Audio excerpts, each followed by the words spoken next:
እንዴት ነው ተመላለሱ የሚለውን ለማየት እንሞክራለንና በእውነት እነዚህ የተመላለሱ ወጣቶች ናቸው። ማን ይባላሉ? አናንያ፣ አዛርያ፣ ሚሳኤል ወይም ደግሞ አራተኛው ዳንኤል የሚባሉ በጊዜ ዘገና ወጣት የነበሩ ሰዎች ነበሩ አለ። በጊዜ የነበረው ደግሞ አስተዳዳሪ የነበረው ያስተዳድር የነበረው ንጉሥ ደግሞ በእነሱ ጊዜ ናቡከደነጾር የባቢሎን ንጉሥ ናቡከደነጾር ይባል ነበረ።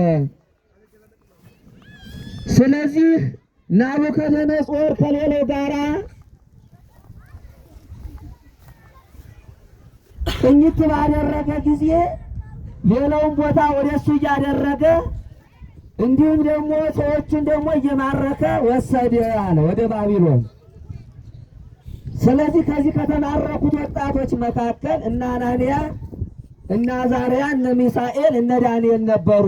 ሌሎችም ነበሩ ግን ይላል። እነዚህ በጣም መልከ መልካሞች ነበሩ፣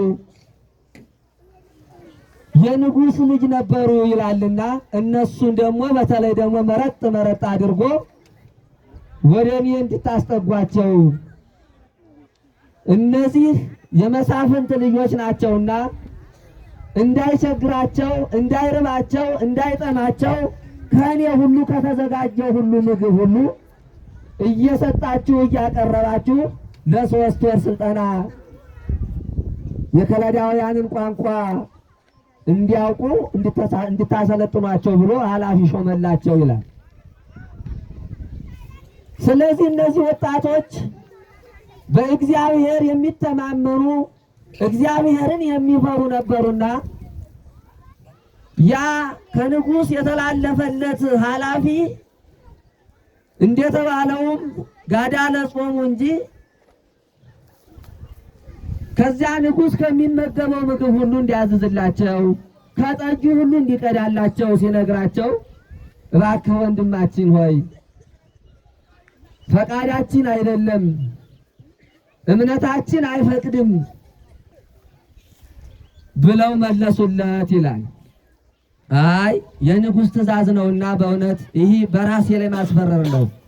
ከሌሎቹ ሁሉ ተለይታችሁ ሰውነታችሁ የከሳ እንደሆነ ፊታችሁ የጠቆረ እንደሆነ በራሴ ላይ ታስፈርዱብኛላችሁና ባካችሁ ብሎ ሲመልስላቸው አይ ወንድማችን ሆይ ግድ የለህም ከዚህ ሁሉ ከታዘዝከው ሁሉ እነሱን ስጣቸው የተባልከውን ሁሉ ፈቃደኛ ከሆኑ እየሰጠ እኛን ግን ለ10 ቀን ፈትነን ጥራጥሬና ውሃ ብቻ ፍቀድልን አሉ።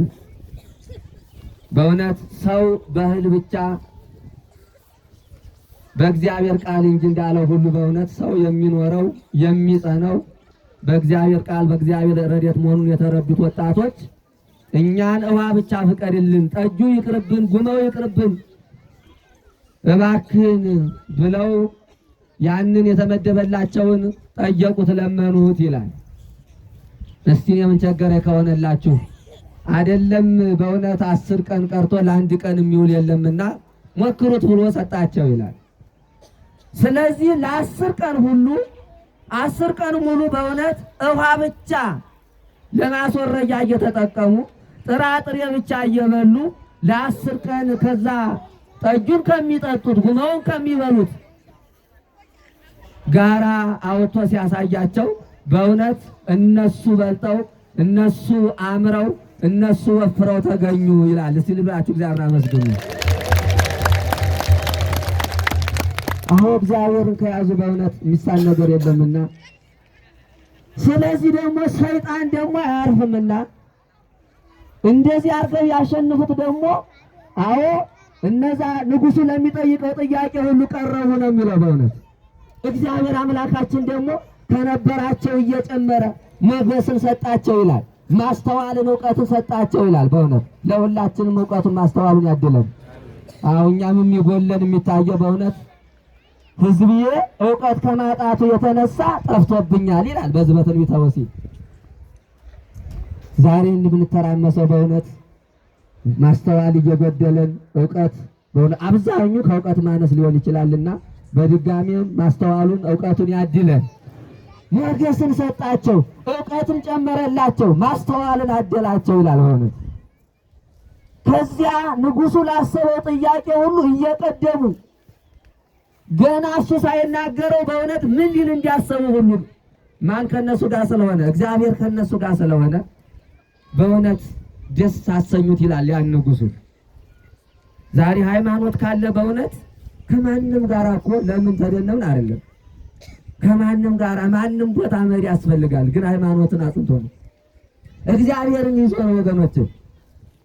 ስለዚህ እሱ ደግሞ እንደዛ እያደረገ ደስ ብለውት ማለት ነው በዛ ባሰበው ቦታ ላይ ሁሉ ኃላፊነት ተሰጣቸው ይላል። ስለዚህ እነሱ ጓደኞች ደግሞ ኃላፊነትን ሲሰጣቸው ቀኑባቸው ይላል። ዛሬ ቅናት የሚባል መንፈስ ነው ዛሬ በእውነት ሁሉንም እያተራመሰ ያለውና ከዚህ ይሰውረን። ጓደኞቻቸው ቀኑባቸው ይላል። ንጉሥ ሆይ እንዴ በጣም 1000 ዓመት ንገስ፣ 1000 ዓመት ያንግስህና ከአንተ በላይ የሆነ ነገር የለምና አንተ በመረጥከው ቦታ ላይ ደግሞ የሆነ ነገር በልና በዛ ላይ ደግሞ እንዲሰግዱ አድርግ። ጠላትና ወዳጅን እንድታየው የሚወድህን የሚጠላህን